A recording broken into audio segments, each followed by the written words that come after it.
Assalamualaikum warahmatullahi taala wabarakatuh. Alhamdulillah, syukur pada Allah Subhanahu wa taala. Masih lagi bertemukan kita dalam sesi motivasi pagi Akmal.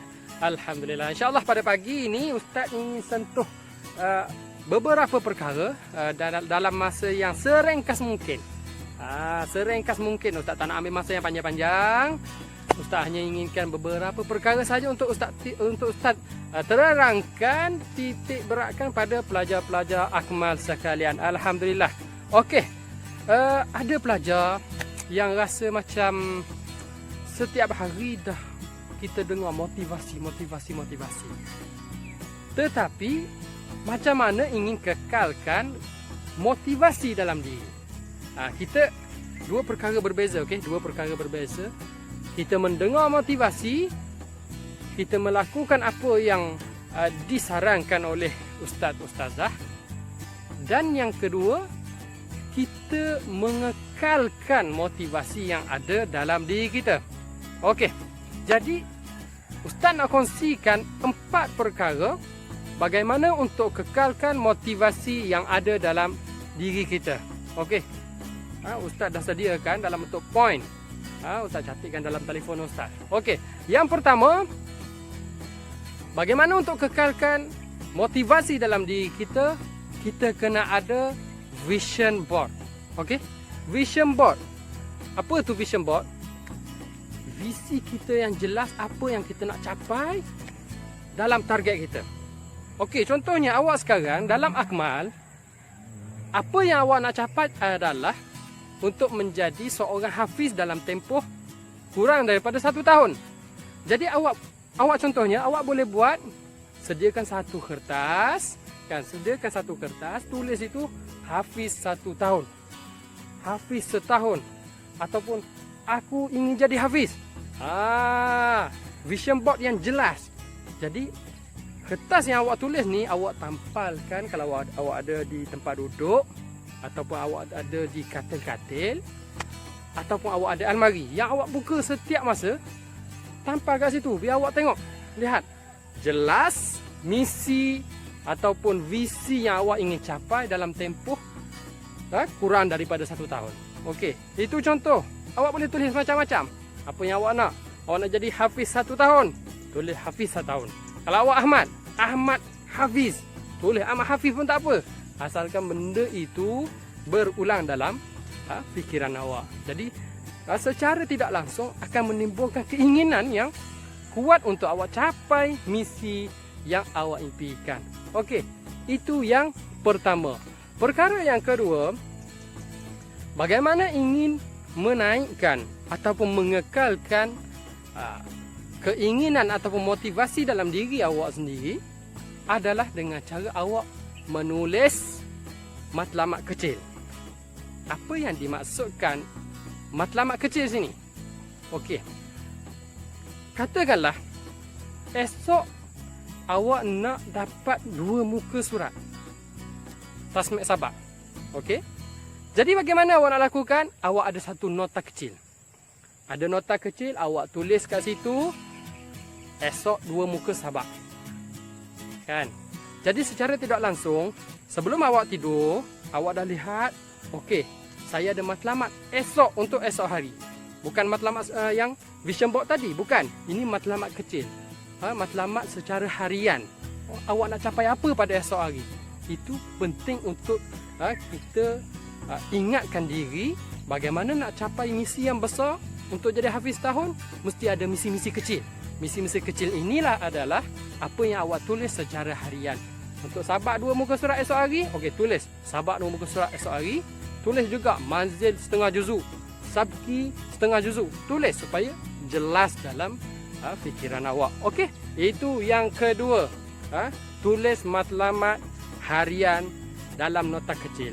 Yang ketiga, bila mana dah awak usaha, awak capai apa yang awak matlamat, apa yang awak impikan, awak capai apa yang awak target. Jarang-jarang awak boleh buat reward, kan? Ganjaran. Ganjaran kat sini. Macam-macam boleh awak buat, kan? Ini diri awak sendiri. Contohnya kan, awak meletakkan ganjaran pada diri awak sendiri. Bila saya capai, esok bila saya capai 5 muka surat sabak, saya ingat saya nak main game lah. Contoh. Tak apa. Usaha betul-betul.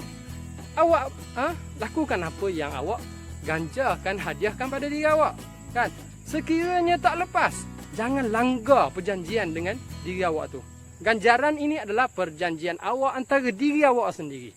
Okey? Jadi, pentingnya kita buat satu ganjaran khusus untuk diri kita adalah supaya kita kekal motivasi. Kita nak capai apa yang kita nak. Kan? Kita dah berjanji dengan diri kita untuk ada reward, hadiah daripada apa yang kita usahakan. Kan? Manis sangat-sangat. Benda yang kita inginkan, kita capai. Kan? Takkan tak manis kan? Sangat-sangat manis. Sangat-sangat seronok. Ikutlah apa reward awak. Contohnya lagi, reward boleh. Esok kalau saya lepas sabak 5 muka, saya ingat saya nak pergi main bola. Kan? Tak ada masalah, boleh. Kan? Tapi kalau awak tak capai, awak tahan diri awak, sebab itu adalah perjanjian awak dengan diri awak sendiri. Okey, itu yang ketiga, reward ataupun ganjaran terhadap usaha yang awak ingin capai. Yang keempat, cara untuk mengekalkan motivasi dalam diri sendiri. Okey, kita dah ada reward, kita dah ada matlamat. Ada satu cara lagi adalah dengan kita menggambarkan impian kita, matlamat kita tercapai. Kan? Siapa tak seronok kalau nanti dia diisytiharkan sebagai seorang yang hafiz. Kan? Boleh gambarkan. Kalau awak mungkin dah tengok sebelum-sebelum ni, kalau di Akmal macam mana sambutan haflah takrimi, majlis graduasi orang-orang yang dah berjaya sebelum ini. Kan? Awak dah lihat semua tu kan? Jadi bagaimana cuba awak gambarkan, awak cuba impikan apa yang awak dah usaha selama ini. Nanti awak tergolong orang yang berjalan sama-sama dengan ibu bapa awak ke atas pentas. Kan? Siapa tak suka, siapa tak seronok bila tengok ibu bapa sendiri pun seronok. Kan? Kita seronok, ibu bapa seronok, ahli keluarga kita semua seronok. Kan? Cuba gambarkan, impikan, khayal.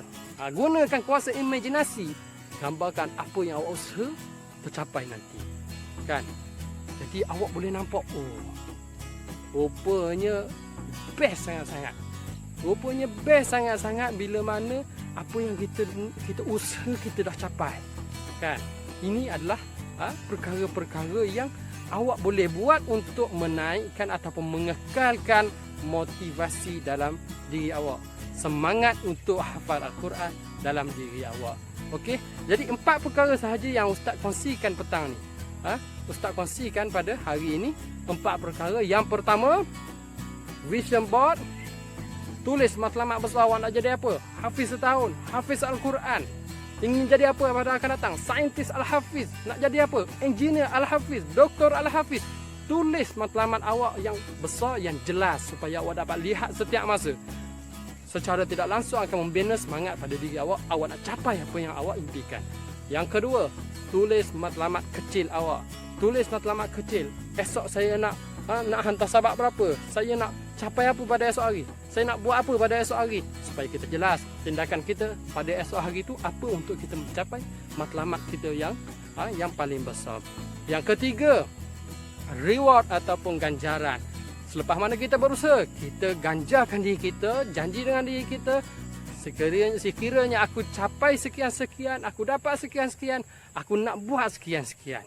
Kan? Sekiranya aku capai sabak sekian-sekian, aku nak nak minum kat kedai ke contoh, kan? Sama dengan keluarga ke, nak belanja adik ke, nak beli coklat ke, nak beli gula-gula ke. Tak apa, itu ganjaran yang awak sediakan untuk diri awak sendiri. Yang keempat dan yang terakhir adalah awak gambarkan, awak impikan, imajinasikan apa yang awak ingin capai itu realitinya. Awak impikan benda tu terbukti ada. Kan? Impikan, imajinasikan, gambarkan apa yang awak impikan tercapai. Dan secara tidak langsung akan membuat diri awak semua kekal bermotivasi. Okey? Itu sahaja pada hari ini apa yang Ustaz nak kongsikan. Harap-harap semua pelajar-pelajar Ahmad ambil manfaat dari apa yang Ustaz kongsikan pada hari ini. InsyaAllah sekiranya ada kesempatan lagi, kita akan bertemu lagi dengan perkongsian-perkongsian yang akan Ustaz kongsikan pada masa akan datang. InsyaAllah. Okey. Wabillahi taufiq wal hidayah. Wassalamualaikum warahmatullahi taala wabarakatuh.